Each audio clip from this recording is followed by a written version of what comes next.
আসসালামু আলাইকুম ওয়া রাহমাতুল্লাহ। প্রিয় ষষ্ঠ শ্রেণীর শিক্ষার্থীরা, নলেজ ম্যাথ সেন্টারের অনলাইন ক্লাসে তোমাদের স্বাগতম। তোমাদের প্রথম ক্লাসটিতে আমি দেখাবো কিভাবে কমা ব্যবহার করে অঙ্কে লিখতে হয়।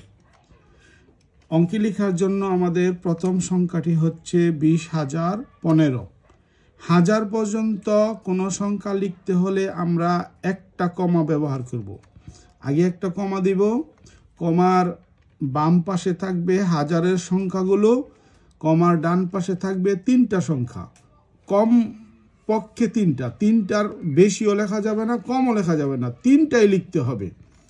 এখন হাজারের বাম পাশে 20,000, তাহলে 20 লিখতে দুইটা গল লাগে, আমি 20,000 লিখলাম, কারণ কমার বাম পাশে থাকবে হাজার। এবার ডান পাশে 15 লিখতে দুইটা সংখ্যা লাগে, কিন্তু আমাদেরকে তিনটা সংখ্যা ব্যবহার করতে হবে।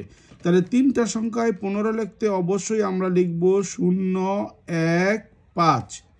কারণ আমরা যদি এই সংখ্যাটা, এই শূন্যটা প্রথমে না দিতাম, না দিয়ে যদি 1, 5 দিয়া 0 দিতাম, তাহলে এটা হয়ে যেত 150। আবার যদি আমরা 1, 0, 5 দিতাম, তাহলে এটা হয়ে যেত 105। কিন্তু আমাদের সংখ্যাটা হলো 15, এই জন্য আমাদের লিখতে হবে 0, 1, 5। পরের সংখ্যাটা দেখো, 1,09,081। এখানে আমাদের লক্ষ পর্যন্ত সংখ্যা।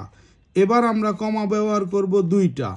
কমাগুলো এরকমভাবে দিব যাতে 2 কমার মাঝখানে আমি দুইটা সংখ্যা অন্তত পক্ষে লিখতে পারি। ঠিক আছে? এখন দেখো, আমাদের লক্ষ আছে 1, তাহলে আমরা লক্ষের ঘরে 1 লিখলাম। 9,000 লিখতে 1 গল লাগে, কিন্তু আমাদের এখানে 2 গল লিখতে হবে, তাহলে একটা ঘর 0 দিয়ে আমি 9 লিখবো, তাহলে এটা হবে 0,9। 2 ঘরে 9 লিখতে হলে 0,9 লিখতে হবে। এবার 81 লিখতে লাগে 2 ঘর, কিন্তু আমার এখানে আছে তিনটা ঘর, তাহলে আমি লিখবো 0,8,1, তাহলে এটা হয়ে যাবে 81। তারপরে দেখো 4,06,82,। এবার আমরা কোটি পর্যন্ত পৌঁছে গেছি, তাহলে আমাদের কমা ব্যবহার করতে হবে 1টা, 2টা, 3টা। এর মধ্যে সবচেয়ে বাম দিকে যে কমাটা আছে তার বাম দিকে আমরা লিখব কোটির সংখ্যাটা। এখানে আছে 4 কোটি, লিখলাম 4 কোটি। এবার 6 লক্ষ, লক্ষের গড়ও 2টা, 2 গড়ে 6 লিখতে হলে 0,6। আর আছে 82, কিন্তু আমাদের হাজারের গড়ের কোনো সংখ্যা এখানে নাই, তাহলে হাজারের গড়টা 0 দিয়ে ভরে দিব, হাজারের গড় 2টা 0 দিয়ে ভরে দিব। আর শেষে আছে 82, আগের মতো 82 লিখতে 0,8,2। এবার হলো 509,18,008। তাহলে কোটি যেহেতু আছে, আমরা 1টা, 2টা, 3টা কমা ব্যবহার করব। প্রথম কমার বাম দিকের কমার বামে লিখব 509 কোটি, 509, এটা পুরাটা লিখে দিব। এটার জন্য 2 ঘর, 3 ঘর, 4 ঘর যত লাগে কোটির ঘরে আমরা লিখতে পারবো। 18,000, এবার লক্ষের ঘর খালি, এখানে কোটির পরে লক্ষ নাই, তাহলে লক্ষের ঘরটা হবে 0। 18,000, 18 লিখতে 2টা ঘর লাগে, এবার আর বাড়তি শূন্যের দরকার নাই, 18 লিখতে 2টা ঘর লাগে, এখানে 2টা ঘরই আছে, আমরা 18 দিয়ে বরাট করলাম।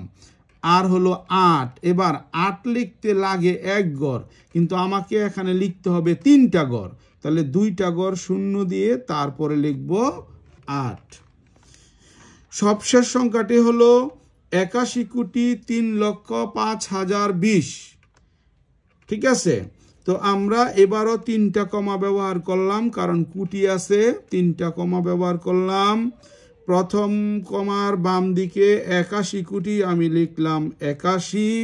3 লক্ষ, 3 লিখতে 1 গল লাগে, কিন্তু লক্ষের গড় 2টা, লিখব 0,3। 5,000, আবারও হাজারের গড় হইল 2টা, 5,000 লিখতে 5 লিখতে 1টা গল লাগে, তো 0,5। 20 লিখতে 2টা গল লাগে, কিন্তু আমাকে লিখতে হবে 3 গড়ে, তাহলে 0,20। তো শিক্ষার্থীরা, এইভাবে আমরা বড় বড় সংখ্যা কমা ব্যবহার করে অঙ্কে লিখতে পারি। আমার এই ক্লাসটি দেখার জন্য তোমাদেরকে অসংখ্য ধন্যবাদ। পরবর্তী ক্লাস দেখার আমন্ত্রণ রইল। আল্লাহ হাফেজ।